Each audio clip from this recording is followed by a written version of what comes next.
Haleluya. Yesus, Yesus, kami berseru kepadamu.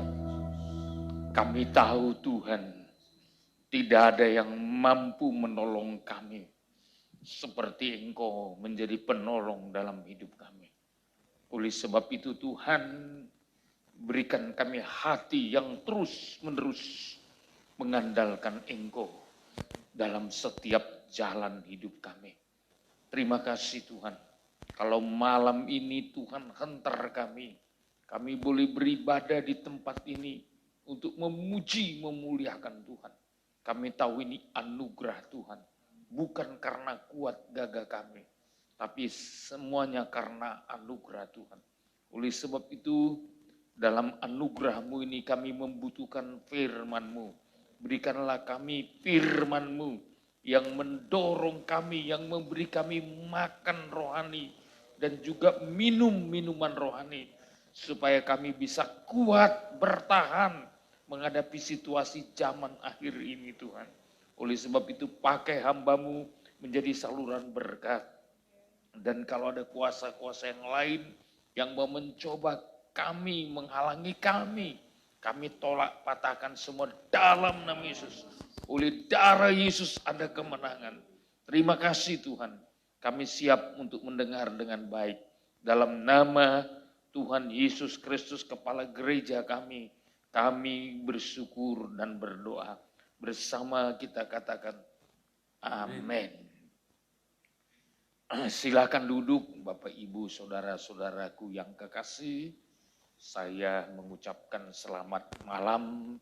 Salam sejahtera buat kita sekaliannya. Salam.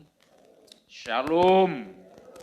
Biarlah kasih dan kemurahan Tuhan yang masih terulur untuk kita sekaliannya membuat saudara dan saya masih memiliki gairah untuk mencari Tuhan, beribadah, memuji, terutama bersyukur kepada Tuhan.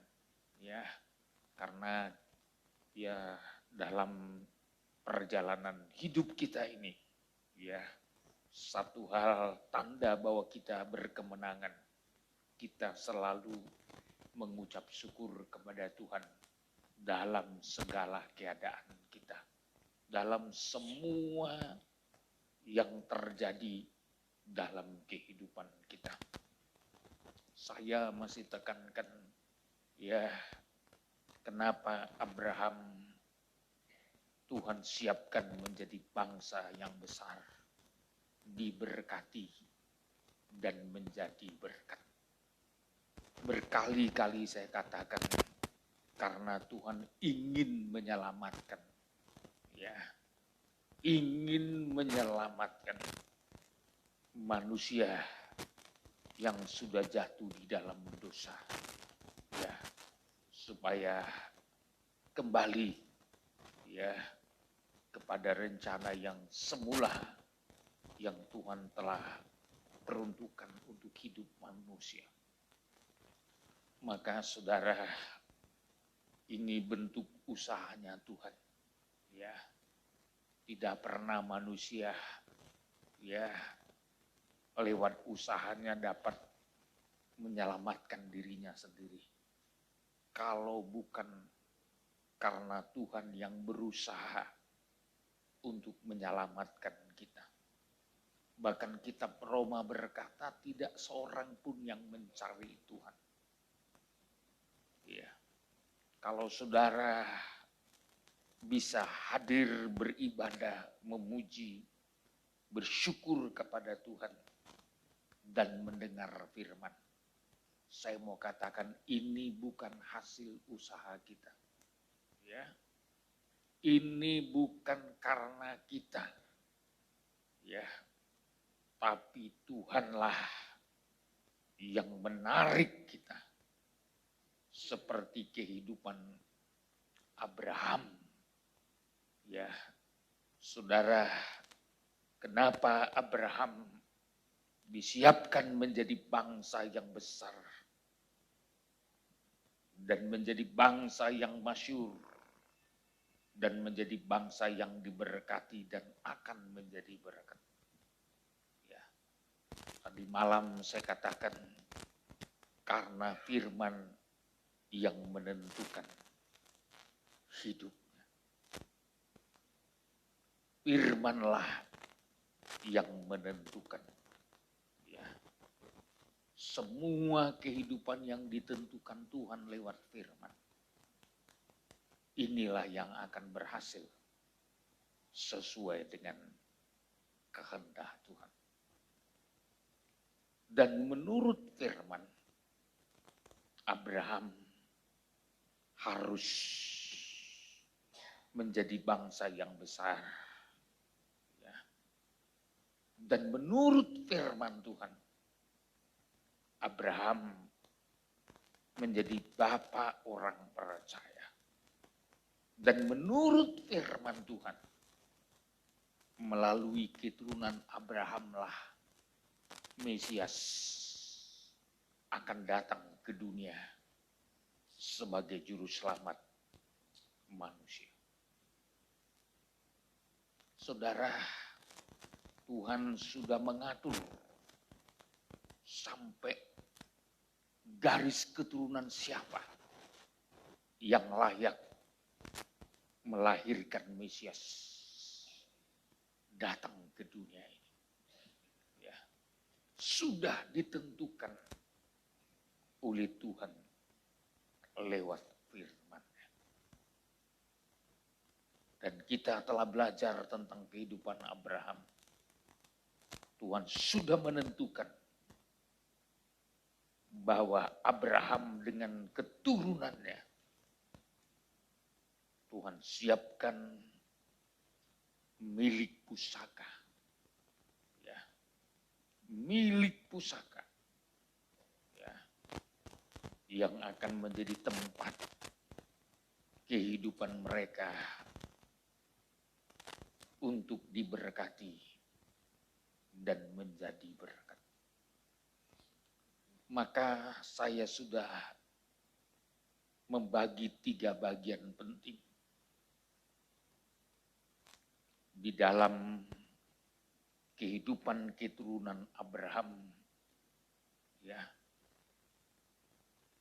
Yang pertama, keturunan Abraham yang tetap mencintai dunia ini. Ya. Yang tidak mau bergerak maju, saudara. Ya. Padahal ada kesempatan untuk maju dengan Tuhan. Baru yang kedua, keturunan Abraham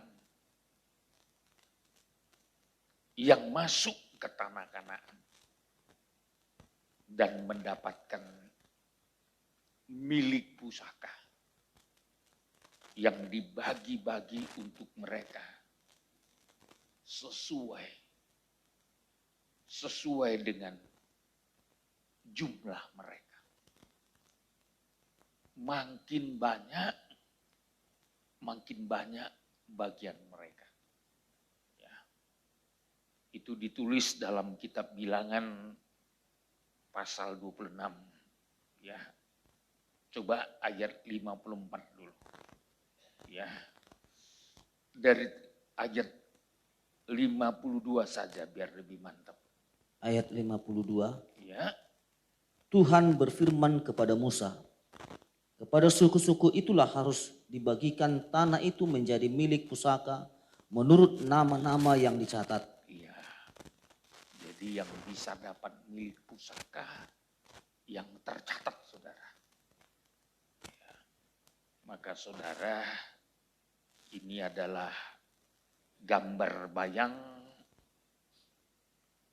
untuk saudara dan saya yang kelak akan mendapatkan milik pusaka hidup bersama-sama dengan Tuhan di sorga selama-lamanya.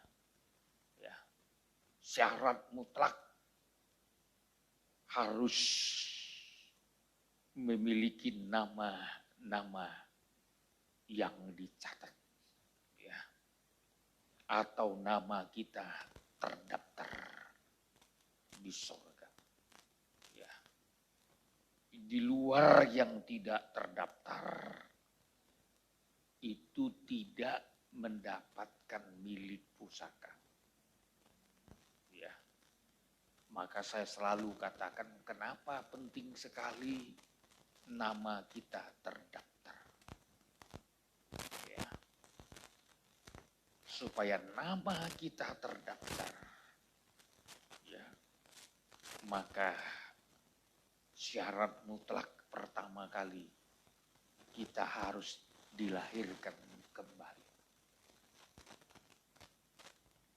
Lahir dari Allah. Lahir dari benih firman Tuhan. Lahir dari kuasa Roh Kudus. Ya. Maka tidak heran saudara, semua orang yang namanya tidak terdaftar itu akan dilemparkan. Ya. Wahyu pasal 20 ayat 15. Wahyu 20 ayat 15. Ayat 15. Dan setiap orang yang tidak ditemukan namanya tertulis di dalam kitab kehidupan itu, ia dilemparkan ke dalam lautan api itu. Jadi saudara yang punya hak masuk ke sorga, masuk ke langit baru, bumi baru, kota Yerusalem yang baru, adalah yang namanya terdaftar di dalam kitab kehidupan. Ya. Jadi hampir sama dengan bangsa Israel yang namanya tercatat. Masuk Kanaan. Lalu ayat 54. Ayat 54. Kepada yang besar jumlahnya, haruslah engkau memberikan milik pusaka yang besar. Ya. Jadi kalau besar jumlahnya,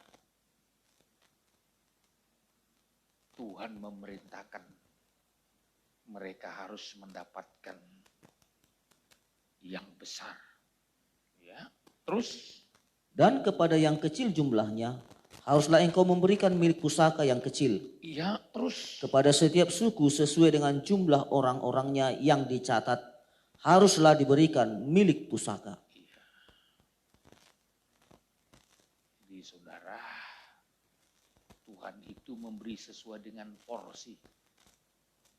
Ya. Porsi. Ya. Semakin banyak, semakin besar porsinya. Ya. Jadi sama dengan kita. Semakin banyak orang-orang yang kita bawa kepada Tuhan untuk bertobat, dilahirkan kembali, maka porsinya kita juga lebih besar. Ya. Makanya orang Kristen jangan puas hanya bisa membawa dirinya kepada Tuhan. Harus berjuang bisa membawa yang lain. Dari mulai nikahnya, keluarganya, sampai kepada orang lain. Kalau saudara mau dapat porsi yang besar dari Tuhan, ya, saya selalu mengatakan, baik jemaat maupun hamba Tuhan, kalau mau mendapatkan milik pusaka yang besar, saudara harus berjuang. Ya. semakin jumlahnya banyak, ya, semakin besar milik pusakanya. Ya. Saudara, ini golongan yang kedua ya. Ya. Golongan yang masuk tanah Kanaan untuk mendapatkan milik pusaka sesuai dengan porsinya. Ya. Tapi golongan yang pertama, tadi saya katakan golongan dari orang-orang keturunan Abraham yang tidak mencintai milik pusaka yang sesungguhnya. Itu saya sudah berkali-kali mengatakan, ya, itulah kehidupan 2,5 suku. Ya. Jadi 2,5 suku ngotot. Mereka mau membantu saudara-saudaranya untuk menyeberang Sungai Yordan. Mau perang. Tapi kecintaannya terhadap milik pusaka yang ditunjukkan Tuhan ternyata tidak ada. Ya, sama dengan sekarang ya. Ada banyak orang mau mengikut Tuhan, mau berjuang, mau bergumul, tapi hatinya tidak ke sorga.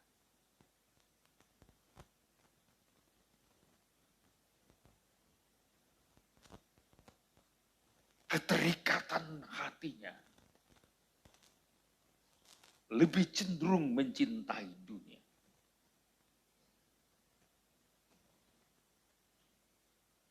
Ini diakui oleh suku Ruben, Gad, dan setengah dari suku Manase. Bilangan 32 dulu. Ya. Bilangan 32 ayat 32. Ayat 32. Kami sendiri akan menyeberang dengan bersenjata di hadapan Tuhan ke tanah Kanaan. Terus. Tetapi bagi kami tetaplah tanah milik pusaka kami di seberang Sungai Yordan sini. Waduh, kasihan ya. Ini kehidupan yang tidak mencari milik pusaka di dalam Kanaan. Ini kehidupan, gambaran kehidupan orang Kristen yang tidak memokuskan hidupnya milik pusakanya di dalam Yesus Kristus.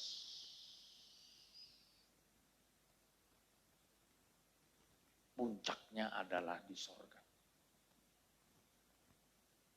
Mau perang loh. Kami sendiri akan menyeberang dengan bersenjata di hadapan Tuhan ke tanah Kanaan. Mau masuk Kanaan. Tapi tidak mau menetap di Kanaan. Mau menikmati suasana sorga. Tapi bukan menjadi pemilik dari kerajaan sorga.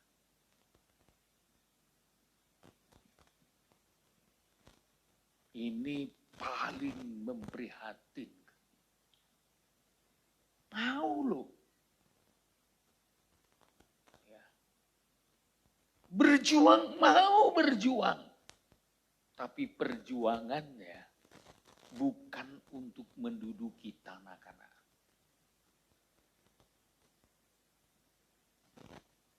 Makanya tidak heran sekarang terlalu banyak orang Kristen sedang disesatkan oleh dunia ini. Kalau saudara masih fokus ke sorga hari ini, saya mau katakan semua hanya karena kasih Tuhan. Kalau kita memfokuskan hidup kita sekarang ini masih berpusat kepada sorga, bukan kepada dunia.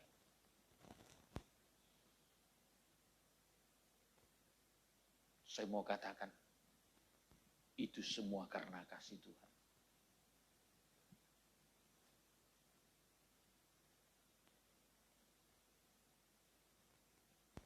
Kalau bukan karena kasih Tuhan, kita pun tertipu, saudara. Ini 2,5 suku. Ayat 33. Lalu Musa memberikan kepada mereka, kepada Bani Gad, kepada Bani Ruben, dan kepada setengah suku Manase bin Yusuf, kerajaan Sihon, raja orang Amori, dan kerajaan Og, raja Basan, yakni negeri mereka beserta kota-kotanya di seluruh negeri itu, dengan daerah-daerah di setiap kota itu. Ya, terus. Maka Bani Gad membangun kota-kota Dibon, Atarot, Aror, Atarot Sofan, Yezer, Yokbeha, Ben Nimra, Ben Haran sebagai kota-kotanya yang berkubu dan sebagai tempat kandang-kandang kambing domba. Ya, saudara lihat 2,5 suku ini memilih tempat.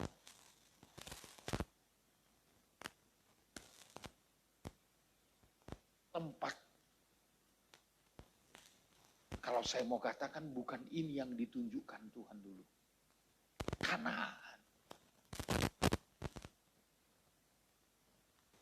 Tapi Tuhan itu memang gak mau memaksa, saudara. Makanya Musa memberikan permintaan Ruben, Gad, dan setengah suku Manase. Tuhan gak mau paksa. Tapi saya mau katakan semua yang tidak terlepas dari perkara-perkara dunia. Semua yang tidak menempatkan cintanya kepada Tuhan. Ini akan menimbulkan masalah besar di hari yang akan datang.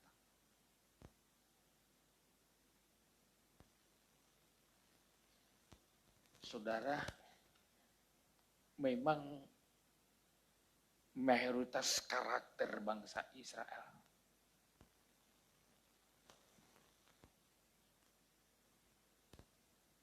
semua ingin kembali kepada perkara-perkara dunia. Itu mayoritas, saudara. Ya. Semua ingin kembali ke Mesir. Padahal sudah tahu milik pusaka mereka adalah Kanaan. Itu ditulis dalam Bilangan pasal 14. Ya. Ayat 1 dimulai, silakan saudara lihat. Ya. Ayat 1, pemberontakan Korah, Datan, dan Abiram. Ya. Korah bin Yisar bin Kehat. Bilangan 14 ayat 1 dimulai. 14, pemberontakan umat Israel. Lalu segenap umat itu mengeluarkan suara nyaring dan bangsa itu menangis pada malam itu. Ya. Bangsa itu mayoritas.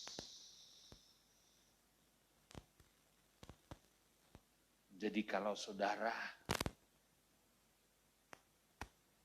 masih merindukan sorga, waduh, sangat sedikit dibandingkan mayoritas. Ya. Tadi malam saya menyampaikan firman Tuhan. Tuhan itu memokuskan hatinya kepada yang sisa.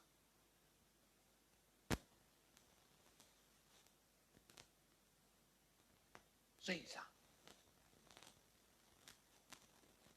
Kalau dalam kitab Roma, pasal yang ke-11, ayat 25 dan seterusnya. Ternyata Tuhan berfokus kepada bangsa Israel yang sisa. Itu kan ayat 25, coba silakan. Ayat 25 dengan perikop penyelamatan Israel. Iya. Sebab saudara-saudara, supaya kamu jangan menganggap dirimu pandai. Jangan menganggap dirimu pandai. Terus. Aku mau agar kamu mengetahui rahasia ini. Rahasia ini kamu harus tahu. Ya, terus. Sebagian dari Israel telah menjadi tegar sampai jumlah yang penuh dari bangsa-bangsa lain telah masuk. Ya, terus. Dengan jalan demikian, seluruh Israel akan diselamatkan. Seperti ada tertulis, dari Sion akan datang penebus. Ia akan menyingkirkan segala kefasikan daripada Yakub. Ya, terus. Dan inilah perjanjianku dengan mereka. Apabila aku menghapuskan dosa mereka. Ya. Mengenai Injil, mereka adalah seteru Allah oleh karena kamu. Tetapi mengenai pilihan, mereka adalah kekasih Allah oleh karena nenek moyang. Ya. Sebab Allah tidak menyesali kasih karunia dan panggilannya. Sebab sama seperti kamu dahulu tidak taat kepada Allah, tetapi sekarang beroleh kemurahan oleh ketidaktaatan mereka. Ya. Jadi nanti bangsa Israel yang sisanya, ya, ini yang mendapatkan keselamatan. Tuhan fokus, ya, fokus terutama di akhir zaman ini. Ya. Semalam saya berikan perbandingannya, zaman kerajaan Babel Nebukadnezar sadis sekali. Jadi semua orang-orang yang gagah perkasa, semua orang-orang yang seharusnya ya mampu untuk bertahan, ternyata dari sekian banyak Israel suku Yehuda tewas oleh pedang pada zamannya Raja Nebukadnezar. Ya. Itu dalam kerajaan Nebukadnezar, saudara. Ya, itu gak gampang orang bisa menembusnya. Palang-palang pintunya begitu kokoh, begitu kuat. Makanya saudara, jadi yang lolos dari tangannya Nebukadnezar dalam peperangan menghadapi Nebukadnezar, ternyata yang diangkut ke Babel itu tinggal sisa-sisa. Lalu Tuhan buat perhatian kepada yang sisa. Karena Tuhan tidak mau seluruh bangsa Israel, suku Yehuda tewas. Andai kata seluruh suku Yehuda tewas, enggak terjadi penggenapan firman. Karena Yesus harus lahir dari keturunan Abraham, dari suku Yehuda. Maka Tuhan memperhatikan.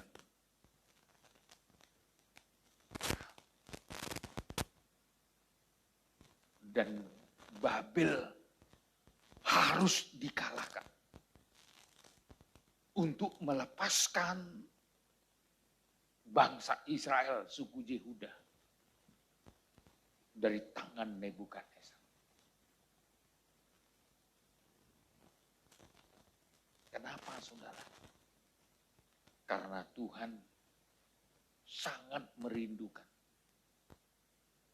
Mesias harus datang ke dunia ini sesuai dengan firman Tuhan. Lalu apa yang Tuhan lakukan?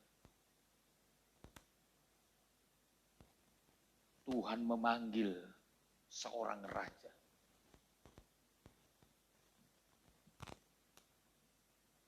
Yang bernama Kores. Untuk melepaskan umat Tuhan yang tinggal sisa-sisa ini. Ya. Maka di Yesaya 45, saudara, ya, di sana diterangkan dari mulai ayat 1, ya. Ayat 1 perikopnya, Tuhan memakai Kores sebagai alatnya. Iya, sebagai alat siapa? Alat Tuhan. Alat Tuhan. Jadi demi penyelamatan umat Tuhan, Tuhan bisa siapkan siapa saja. Ya. Termasuk kerajaan negeri Persia. Dan waktu itu rajanya adalah Kores. Untuk apa? Ayat 1. Beginilah firman Tuhan. Inilah firmanku kepada orang yang kuurapi. Ya. Kepada Kores yang tangan kanannya kupegang. Supaya aku menundukkan bangsa-bangsa di depannya. Dan melucuti raja-raja. Supaya aku membuka pintu-pintu di depannya. Dan supaya pintu-pintu gerbang tidak tinggal tertutup. Iya. Jadi Kores dipersiapkan untuk menundukkan bangsa-bangsa. Termasuk kerajaannya Babel. Yang dijaga dengan begitu ketat.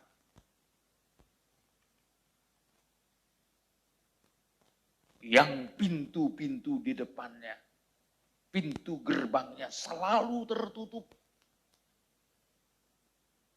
Tidak mudah musuh untuk bisa tembus. Tapi khusus kepada Kores, Tuhan berikan kuasa melalui urapan.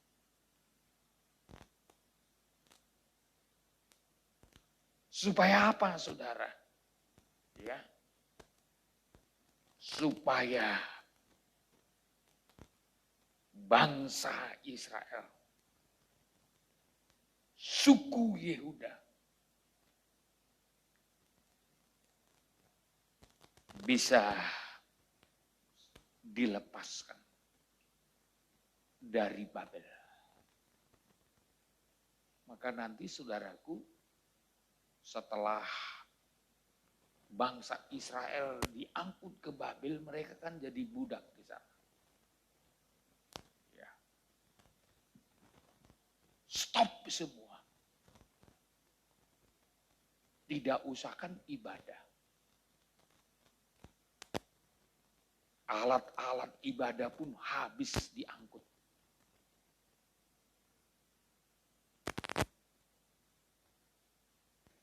Dibawa oleh Nebukadnezar. Mau gimana mau ibadah? Bukan hanya alat-alat untuk ibadah, saudara. Orang-orangnya pun.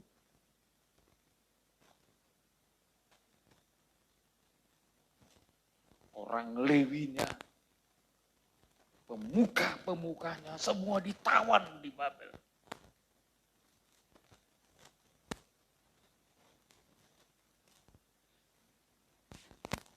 Jadi mereka menjadi tawanan, saudara. Ya. Tapi demi kelepasan mereka, Tuhan siapkan Raja Kores.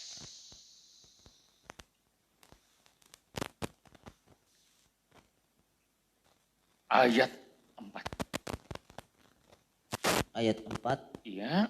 Oleh karena hambaku Yakub dan Israel pilihanku maka aku memanggil engkau dengan namamu, Terus menggelari engkau sekalipun engkau tidak mengenal aku. Kores itu tak kenal Tuhan. Tapi demi penyelamatan Israel Bani Yakob. Makanya kalau Tuhan berkenan kepada saudara, siapa saja bisa Tuhan utus.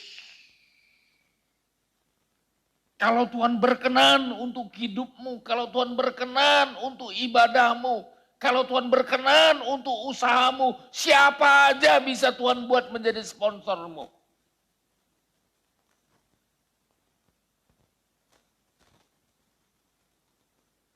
Makanya jangan bilang, gak ada yang bisa menolong saya. Jangan ngomong begitu, Tuhan paling jijik melihat yang begitu. Kalau hidupmu berkenan, ibadahmu berkenan, Tuhan bisa buka pintu.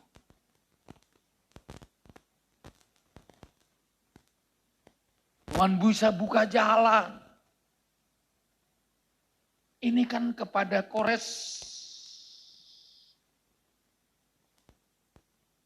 Tuhan percayakan kuasa untuk mematahkan palang-palang besi, untuk memecahkan pintu-pintu tembaga. Karena Yakub dan Israel pilihanku, aku memanggil engkau dengan namamu, menggelari engkau sekalipun engkau tidak mengenal aku. Maka seringkali kan kita ini seringkali dapat pertolongan dari orang yang tidak kita kenal. Ya. Asal kita berkenan kepada Tuhan. Asal kita menghargai kasih karunia Tuhan.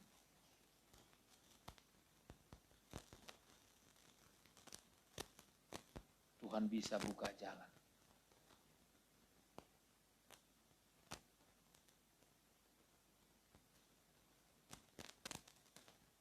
Tuhan bisa mengubah nasib.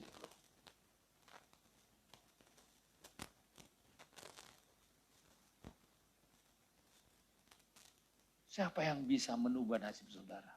Kalau bukan firman Tuhan. Itu diakui loh. Ya. Mari. Ya. Tuhan akui itu. Ayat 7. Yesaya 45 ayat 7. Ayat 7, yang menjadikan terang dan menciptakan gelap, yang menjadikan nasib mujur Terus? dan menciptakan nasib malang. Akulah Tuhan yang membuat semuanya ini. Siapa yang bikin nasib mujur? Tuhan. Siapa yang bikin nasib malang? Tuhan. Tadi malam saya katakan Tuhan bisa menentukan lewat firman-Nya yang negatif dan yang positif. Mau mujur atau malang. Maka saudara, kalau mungkin saudara sedang mengalami nasib yang tidak mengenakan, sebenarnya solusinya hanya satu, datang pada Tuhan. Katakan sama Tuhan, Tuhan, ubah nasibku. Ubah keadaanku.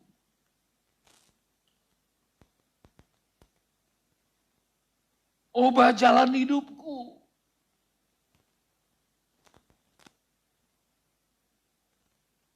Saudara jangan cari jalan keluar yang lain. Carilah Tuhan, carilah firman-Nya yang menentukan, yang menciptakan. Yang menjadikan nasib mujur. Dan menciptakan nasib malang. Akulah Tuhan yang membuat semuanya ini. maka sebenarnya solusinya hanya sama Tuhan. Tapi banyak orang, saudaraku, mau berubah nasibnya, tapi nggak datang sama Tuhan. Nggak serius sama Tuhan. Nggak serius mempercayai firman. Nggak serius melakukan firman.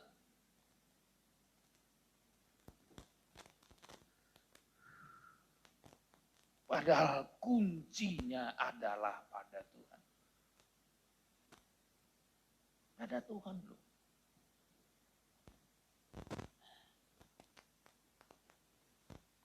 Orang pada malang. Tapi kalau Tuhan menentukan saudara mujur, engkau akan tampil beda karena Tuhan. Haleluya. Ya. Semalam kan televisi kan ya ada pidato dari pemerintah, saudara. Ya.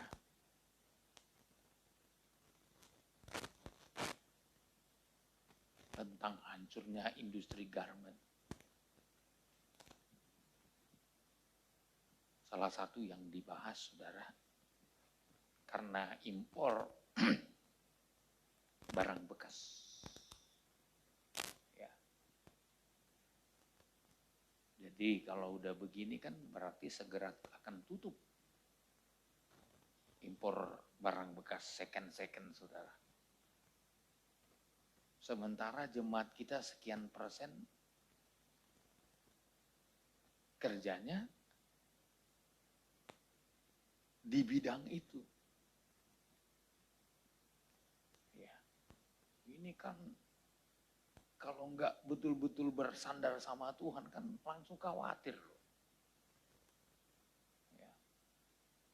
Sampai saya bikin pendataan.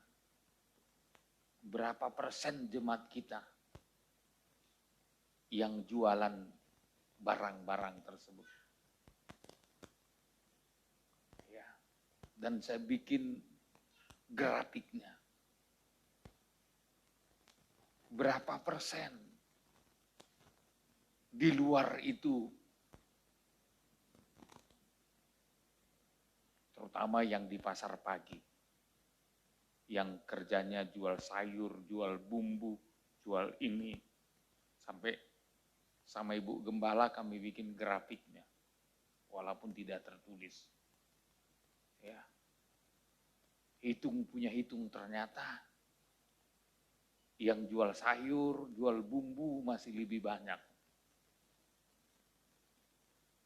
dibandingkan yang profesinya di situ, saudara.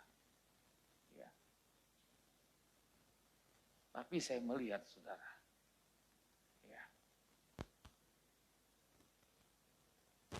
bagi orang yang imannya tidak mantap, bisa goncang, saudara. Ya. Tapi kalau kita kembali ke ayat ini, yang menjadikan nasib mujur dan nasib malang, ternyata yang tentukan itu Tuhan, firman-Nya. Haleluya. Amen. Ini sama dengan saudara, ingat itu ya.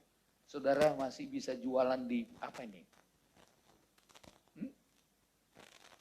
Yang menentukan bisnismu bukan engkau.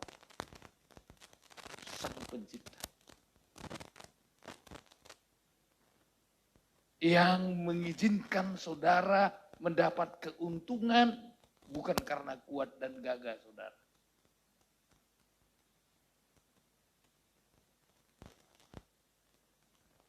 Makanya saya selalu mengajak jemaat, mari. Karena yang menentukan nasib mujur dan nasib malang itu adalah Tuhan. Makanya kita langsung aja datang sama Dia. Setiap pergumulan kita, setiap tantangan yang kita hadapi, setiap pergumulan,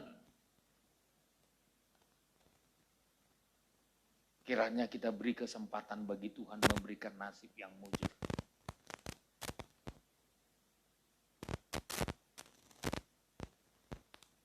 Ternyata berbeda Tuhan buat. Kenapa ke Kores dinyatakan Tuhan gini? Artinya, Kores, kau nggak perlu takut. Karena aku akan memakai engkau. Aku mau menjadi alatmu. Ya. Walaupun engkau kafir dulunya, walaupun nggak kenal Tuhan dulunya, aku bisa merubah nasibmu.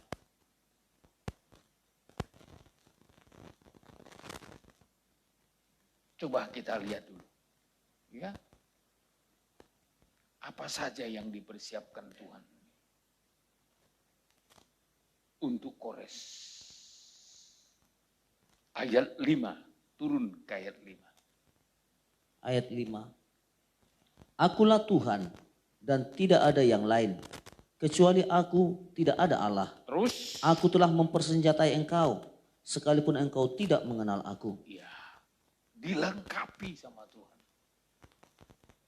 Karena Tuhan sudah tentukan hidupnya. Harus menjadi alatnya Tuhan. Pertama dilengkapi dengan persenjataan. Karena dia raja loh. Pasti akan perang.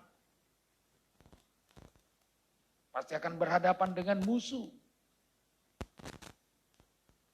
Apalagi terus. Ayat 6. Supaya orang tahu dari terbitnya matahari sampai terbenamnya, Ya. bahwa tidak ada yang lain di luar aku. Terus. Akulah Tuhan dan tidak ada yang lain. Terus. Yang menjadikan terang dan menciptakan gelap, yang menjadikan nasib mujur dan menciptakan nasib malang. Akulah Tuhan yang membuat semuanya ini. Semuanya. Kalau kita turun ke ayat 3, Ayatnya yang ketiga, aku akan memberikan kepadamu harta benda yang terpendam. waduh. Yang sulit didapatkan, tapi kepada Kores Tuhan katakan, aku akan memberikan kepadamu harta benda yang terpendam.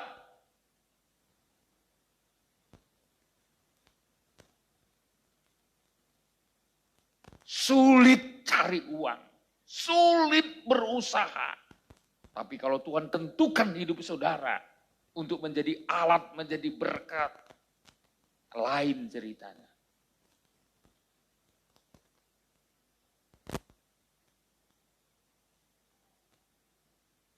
Ada yang bilang sama saya, Pak, sulit kali sekarang. Betul sulit. Tapi bagi orang percaya, bagi orang yang mau dengar-dengaran kepada firman, asal tetap konsisten ya. Dari panggilan kita, pelayanan kita, ibadah kita, korban kita, selagi Anda tetap konsisten, Tuhan mampu menyiapkan hal-hal yang mujur.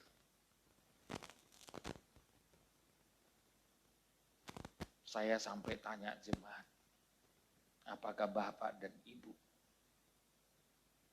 tidak kena imbasnya dalam dunia bisnis Bapak dan Ibu menghadapi COVID-19 dan setelah pasca COVID-19? Dia bilang, enggak Pak. Enggak ada imbasnya. Dan saya melihat justru di hari-hari yang lain sulit, keluarga ini selalu bisa berkorban.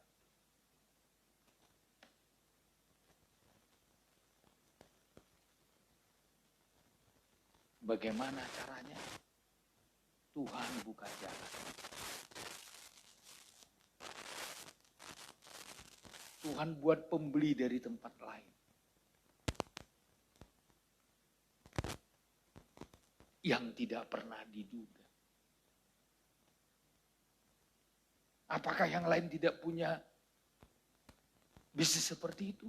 Sama bisnisnya dengan orang lain. Yang dijual sama dengan umum. Sama. Saya lihat kalau di pasar pagi sama-sama jual bumbu. Kalau Anda pergi ke Batam, jual bumbu di Batam itu, nggak satu orang.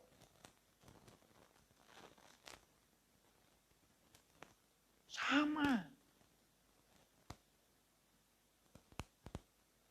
Tapi Tuhan bikin nasib yang mujur.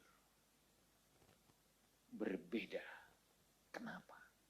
Ada ikatannya dengan Tuhan.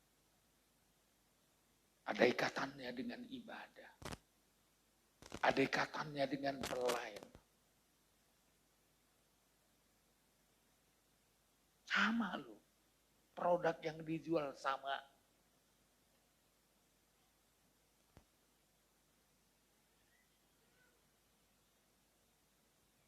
Maka saudara nggak usah takut orang buka di samping kiri kanan muka belakangmu. Sama produknya. Misalkan sama-sama jual jengkol.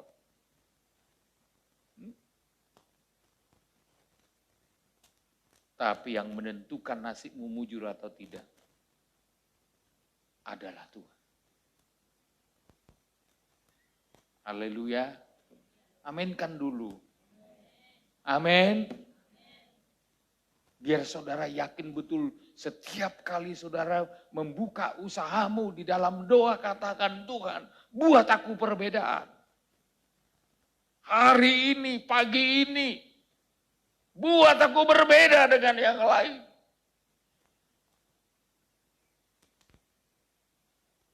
Saya selalu mengatakan kepada Tuhan, Tuhan buat aku berbeda.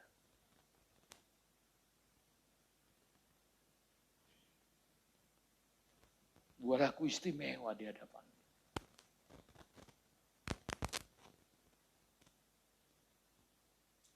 Supaya aku tetap bersyukur kepadamu.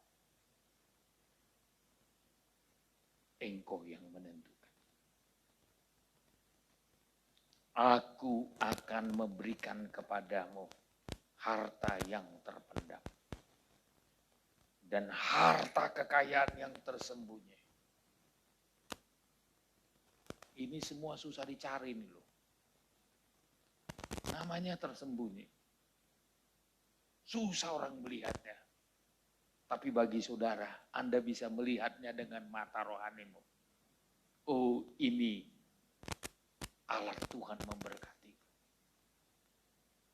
Ini cara Tuhan menolongku. Ini cara Tuhan membela keluargaku.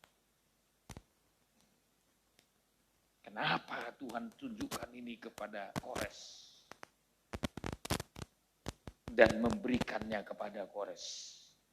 Supaya engkau tahu bahwa akulah Tuhan Allah Israel. Kenapa? Dia bukan umat Tuhan tadinya. Tadinya bukan penyembah Tuhan.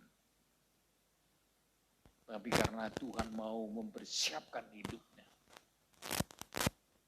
Tuhan mengurapinya. Tuhan mempercayakannya. Dan saya tekankan kepada saudara. Miliki kehidupan yang Tuhan siapkan, yang Tuhan tentukan milik pusaka. Ada kelompok yang pertama yang tidak mau bergerak maju.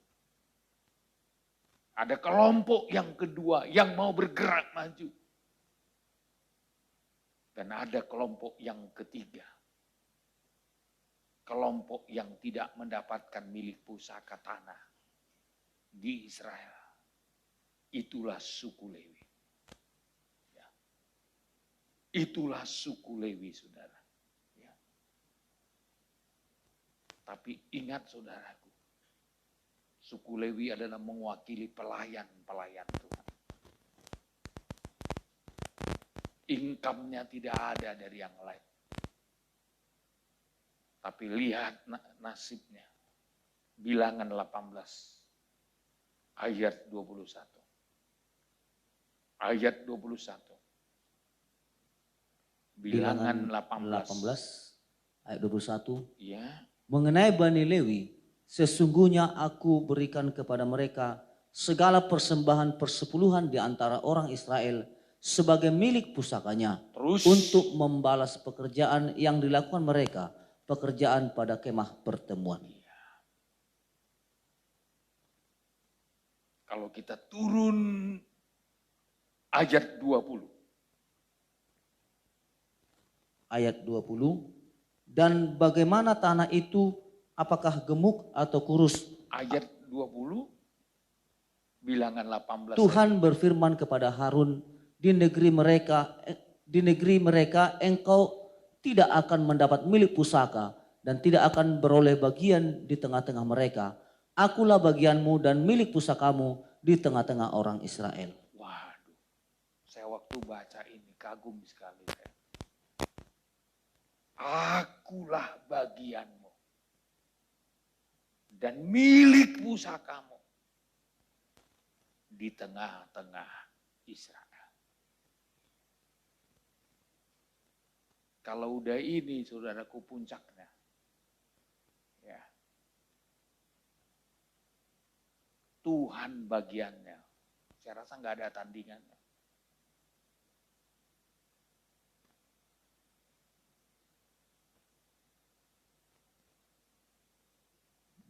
Karena Tuhan bagiannya, sepanjang hidupnya melayani Tuhan. Tuhan siapkan bagiannya. Ya. Bangsa Israel berkewajiban memberi persembahan persepuluhan.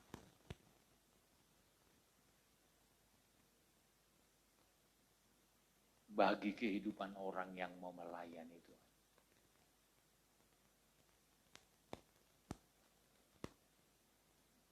Maka saudaraku, milik pusaka itu dibagi 3 kelompok.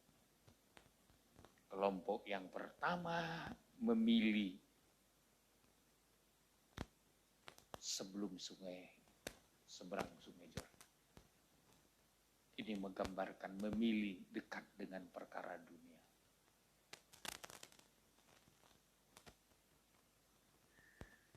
Rela meninggalkan intinya demi dunia. Itu digambarkan dalam 2 Timotius pasal 4 ayat 10. Itu karena mencintai dunia. Ayat 10 dulu, 2 Timotius 4 ayat 10. Karena Demas telah mencintai dunia ini dan meninggalkan aku. Ia telah berangkat ke Tesalonika, Kreskes telah pergi ke Galatia, dan Titus ke Dalmatia. Iya.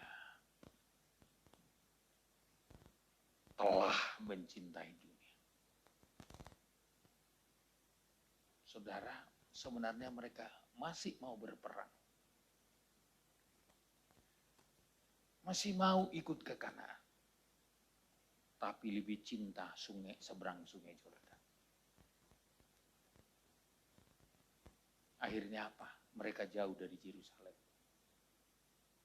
Jauh dari ibadah. Jauh dari Sion, jauh dari hadirat Tuhan. Makanya nanti ketika umat Tuhan dalam pembuangan, merekalah orang pertama yang konyol. Diangkut ke Babel. Semakin jauh dari Tuhan. Oleh sebab itu malam ini, mari kita rebut milik pusaka kita. Haleluya. Amin. Mari kita rebut, kita minta dari Tuhan. Tuhan, jadikan aku bangsa yang besar. Supaya aku mendapatkan milik pusaka yang besar. Jadikan aku orang yang cinta Tuhan. Supaya aku bisa dekat dengan Engkau. Sepanjang umur hidupku. Untuk kemuliaan bagimu. Waktu kita sudah lewat saudaraku. Sampai di sini dulu pemberitaan firman Tuhan. Kita bersyukur kiranya Tuhan memberkati kita. Kiranya Tuhan menolong kita. Kiranya Tuhan menghiburkan hati.